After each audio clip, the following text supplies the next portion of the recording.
Halo teman-teman, welcome back to my channel YouTube. Kembali lagi bersama aku Kiflo. Oke teman-teman, terima kasih buat kalian yang udah tetap setia nungguin aku up video selanjutnya. Nah, tanpa menunggu berlama-lama, aku lanjutin lagi ya ceritanya untuk kalian. Oke teman-teman, selamat mendengarkan. Lapangan pabrik. Lapangan pabrik adalah sebuah lapangan yang dibangun oleh pabrik. Awalnya dibuat untuk para karyawannya, namun bergeser menjadi lapangan untuk para warga. Dan saat ini lapangannya untuk umum.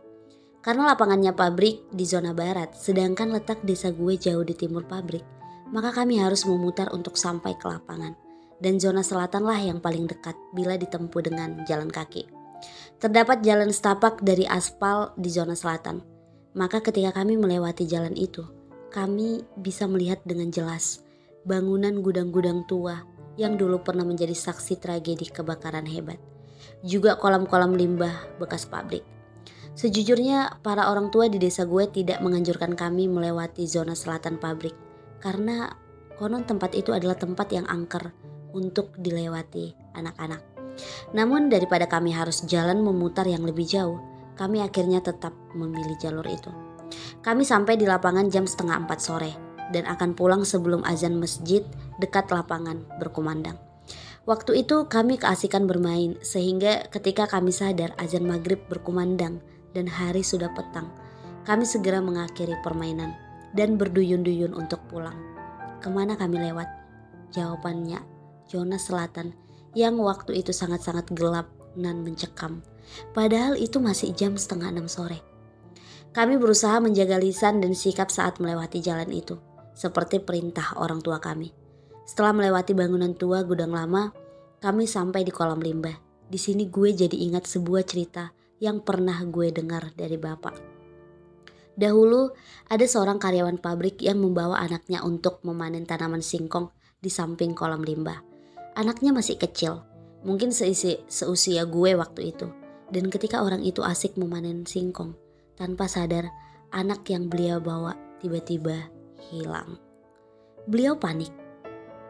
Sang ayah terus mencari tanpa disadari hari mulai gelap dan dia masih belum menemukan di mana keberadaan anaknya. Hal ini segera dilaporkan pada satpam yang berjaga saat itu. Kemudian hal ini segera menyebar dan banyak karyawan yang ikut membantu. Sebegitu banyaknya karyawan yang ikut membantu, tidak membuat sang anak yang hilang ketemu. Kemudian seorang berkata, mungkin saja anak itu jatuh ke kolam limbah. Sang ayah membantah, karena kolam limbah itu ditutupi oleh pagar kawat, sehingga tidak mungkin dapat ditembus. Setelah berdebat dan masih banyak cerita, datanglah mandor yang kebetulan baru mendengar musibah itu. Beliau bertanya, di mana terakhir melihat anaknya? Lalu sang mandor hanya mengangguk. Kata bapak, mandor ini adalah orang pintar dan bisa melihat hal-hal di luar logika. Sang mandor kemudian pergi ke sebuah pohon besar di dekat kolam limbah. Setelah kembali, wajah sang mandor tampak bersimpati. Beliau hanya mengatakan, sudah, ikhlaskan saja. Mendengar itu semua orang bingung, termasuk sang ayah yang tampak emosi. Kemudian mandor menjelaskan bila anak itu ada yang ngambil dan sekarang dia sudah gak ada atau meninggal, terjatuh di dalam kolam limbah. Ayahnya masih tidak percaya dan meminta bukti bila itu benar. Mendengar itu, mandor itu hanya mengatakan, tunggu 7 hari. Selama 7 hari di tempat itu diadakan pengajian dipimpin sang mandor dan juga penguburan kepala kerbau entah untuk apa. Karena kata bapak, mungkin kepala kerbau itu untuk mengganti jasad seanak yang dibawa oleh mereka. Benar saja, setelah penguburan kepala kerbau, jasad anak itu ditemukan mengambang di kolam limbah, namun dengan kondisi yang mengenaskan. Semenjak saat itu, tempat itu banyak dihindari termaksud oleh para karyawan pabrik. Kembali ke cerita gue. Hari sudah gelap dan kami masih menelusuri jalan. Pagar kawat kolam limbah sudah terlihat, artinya sebentar lagi kami akan sampai di desa. Namun gue berhenti. Gue melihat gelagat yang aneh di pagar kawat.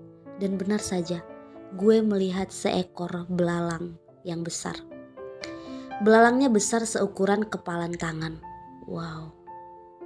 Tanpa berpikir panjang, gue teriak ke anak-anak lain. Ada belalang besar itu loh. Anak-anak yang lain melihat langsung berlari untuk menangkap belalang itu. Sedikit info, di pabrik memang banyak belalang besar. Dan biasanya Setelah tertangkap kami akan menggoreng atau membakarnya, kemudian dimakan.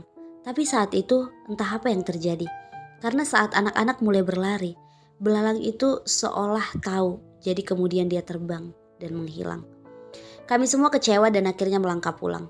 Namun siapa sangka, hanya karena hal sepele seperti itu, malah mendatangkan malapetaka untuk gue dan keluarga gue.